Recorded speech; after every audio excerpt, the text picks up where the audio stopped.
Hello, and welcome to my second Heroes and Generals class guide. This video is aimed to aid rookie tankers and give them a little more clue on what they're supposed to do to make the best out of tanker class.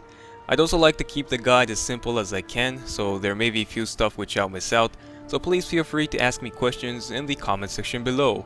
Do note that this video was made on open beta Walker build, so it is quite likely some of the information now mentioned in this video will be changed in the future updates.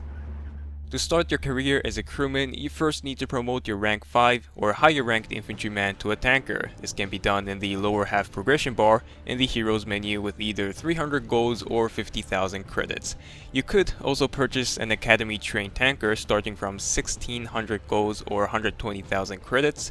However, I advise not to, since it only takes 15 to 20 matches to reach rank 5 with your infantry. Right off the bat, you can see that you already have an access to the starter tank, in this case at the Panzerkampfwagen 9s. However, if your tank belongs to the US faction, that'll be the M2A2 light tank, and for the Soviets, T-38 model 1937.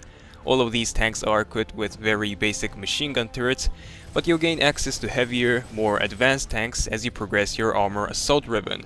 There are currently 24 armored vehicles excluding APCs and IFVs, and unfortunately we don't have time to explain all of them in detail, so I'll pick a few iconic ones from each faction.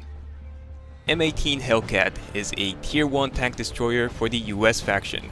The 76mm main cannon can reliably destroy any medium armor with 2 penetrating shots.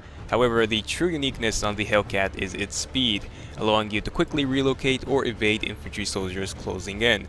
In exchange, the armor thickness of this tank is nothing to be proud of, as it only has 19mm of armor at its thickest part. From the great Soviet nation, we have the fast tank BT-7. The BT-7 shows a similar concept with the American Hellcat, being the fastest tier 3 light tank with the sacrifice of defensive armor. When it was first introduced to the game, even the machine guns mounted on a jeep could penetrate BT-7's rear armor. The real strength of this tank is its main cannon. BT-7 is one of the few tanks that can employ high-velocity armor-piercing rounds.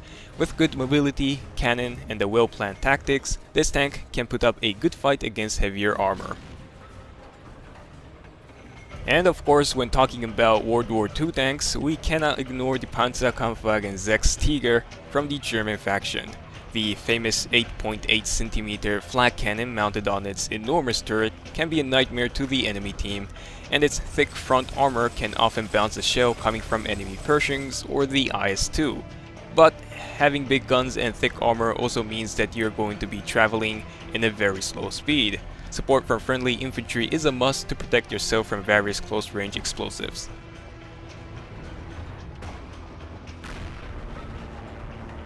Moving on to your loadout, I strongly recommend you to always carry the adjustable wrench. This allows you to repair your tank in-game in case it gets damaged during an engagement. Unlike the repair torch from Battlefield franchise, the repairing process in Heroes and Generals takes a lot longer time. However, it is a must if you wish to stay alive in the front as long as you can, not to mention that the wrench could possibly save you from a flaming tank. Rest is up to you. Having a pistol will, although limited, give you some kind of self-protection outside of a vehicle, and having anti-tank equipments might give you a chance to strike back an enemy tank. For combat badge, equip the gunner badge, which improves your main gun's loading speed up to 20%, and if you have the privilege of having another slot with the veteran membership, get yourself a mechanic or the heavy set. Before moving on to in-game guides and tips, it's important to understand that despite all the different tank categories, light, medium, heavy tank, and tank destroyer, you can still apply similar tactics to all of the tanks in-game. Historically, each of these tanks were meant for different tasks, such as Panzer I being a trainer, Panzer III was the main workhorse of the early German tank division, and Panzer IV was produced to support infantry. As I said, this difference is almost non-existing in Heroes and Generals, which is why this guide is separated into 3 parts: basic controls, offensive combat, and defensive measures.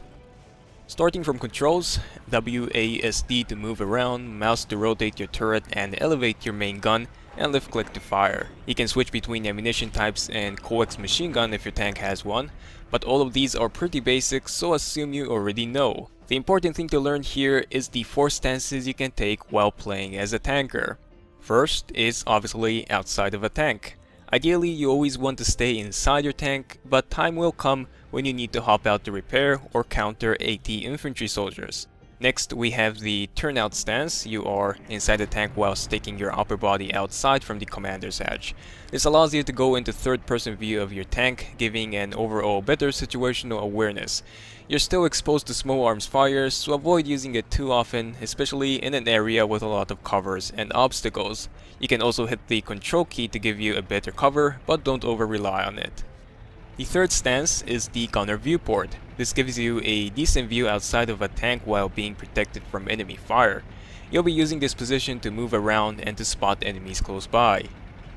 And finally, the gunner optic view. This allows you to accurately aim at further targets and adjust the range accordingly using the magic spacebar or the J and K keys. Some heavy tanks has adjustable zoom rate on the optic in case you need to engage tanks at extreme distance. Now that you know the basics of your tank, it's time to deal some damage in the field. There are 3 types of main cannon ammunition you can employ on your tank. The default shell type you'll have is the armor-piercing rounds. This is used when engaging enemy tanks, infantry fighting vehicles, and armored personnel carriers. The second shell type is a tier 2 variant of these AP rounds, armor-piercing composite rigid, and high-velocity AP rounds. These shells will penetrate thicker armor from a greater distance compared to stock AP rounds in exchange with higher price. Not every tank has access to tier 2 AP rounds, but if it does, it's always better to equip them from the vehicle customization menu. Alright, I got APCR loaded in my beefy looking tank. Let's rush to the middle of the battle and hunt some juicy enemy armor. In case you didn't realize, that's the opposite of what you should do as a tanker.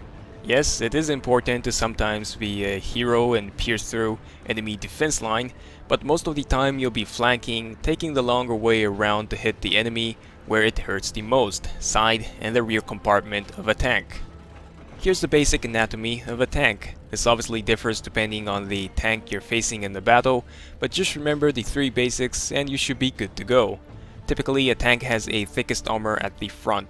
If you're engaging light tanks, you can still penetrate its frontal armor, but it gets increasingly hard as the tank gets heavier. Side is a relatively vulnerable part of a tank. If your shell impacts the surface of the armor in a steep angle, you have a good chance of penetrating and dealing damage. If you're hitting at a bigger angle, your shell will most likely bounce off the target. In case of the Tiger, both rear and side has the same thickness of 80mm, but typically tank has weak armor at its rear and lower side of the hull. This is where you want to aim, especially when engaging higher tier and much heavier tanks. Many people get this mixed up, but the main task of a tank is to clear out enemy infantry. Dealing with enemy armor is sort of like removing the obstacle so you can do your main job more efficiently without being disturbed. This is also the time you'll be using the third shell type, the high explosive rounds. Unlike armor-piercing, HE rounds has no ability of piercing armor, but explodes upon impact, dealing damage to soft targets. They also have a lot rounder shell trajectory compared to AP rounds, so use the zeroing on your optic correctly to mark an accurate hit. Keep in mind that high explosive round is the #1 reason of a team kill in this game, so make sure there are no friendlies around the area you're shooting at. If infantries are pushing up from a horizontal surface, making it harder for you to hit them with the HE rounds, coaxial machine gun can be used instead. They can be effective up to 100 to 200 meters range. Unfortunately, few of the tanks and tank destroyers does not have a coax machine gun. Instead, secondary crewmen can operate turret-mounted machine guns to engage infantry and other soft targets.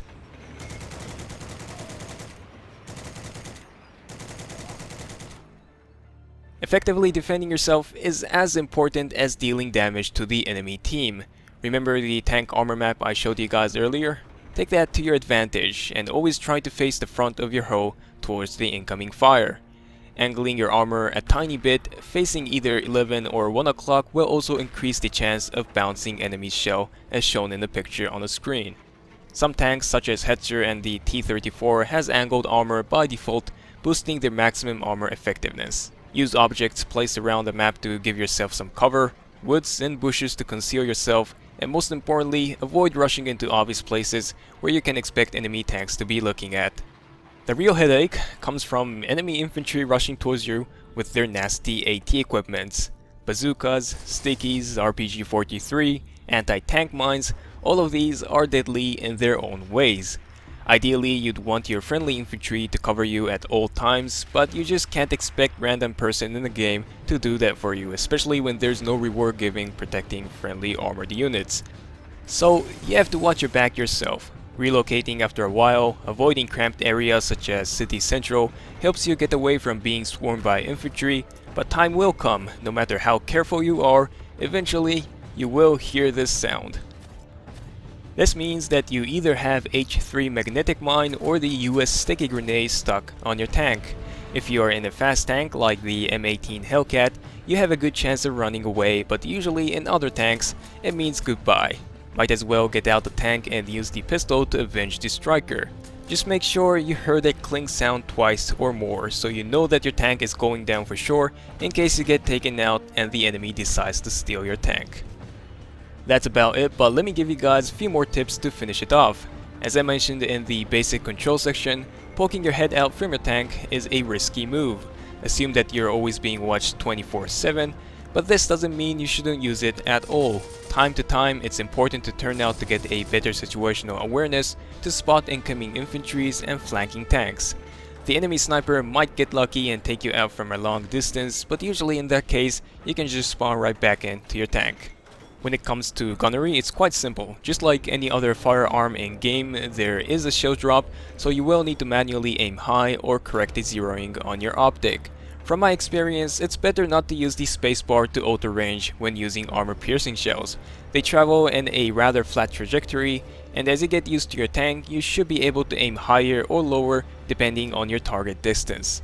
The only time I use zeroing function is when engaging infantries with HE rounds or armored targets over 800 meters. Finally, understand your tank's characteristics. Each faction, each tank has their own uniqueness, strength, and weakness. Tier 1 German destroyer Hetzer has a remote-controlled machine gun perfect for mowing down flanking infantries, but slow reload and main gun's limited arc of fire suggests that this tank is best used in an ambush position. US Tier 3 light tank, the Chaffee, is no doubt powerful, being the only light tank with 75mm cannon equipped, but your armor is relatively thin, so mind your positioning and remember to repair up your tank after every engagement.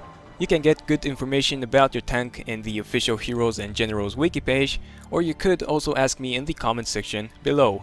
That's about it for this guide. I hope this helped you get better at tanking in this game in some way.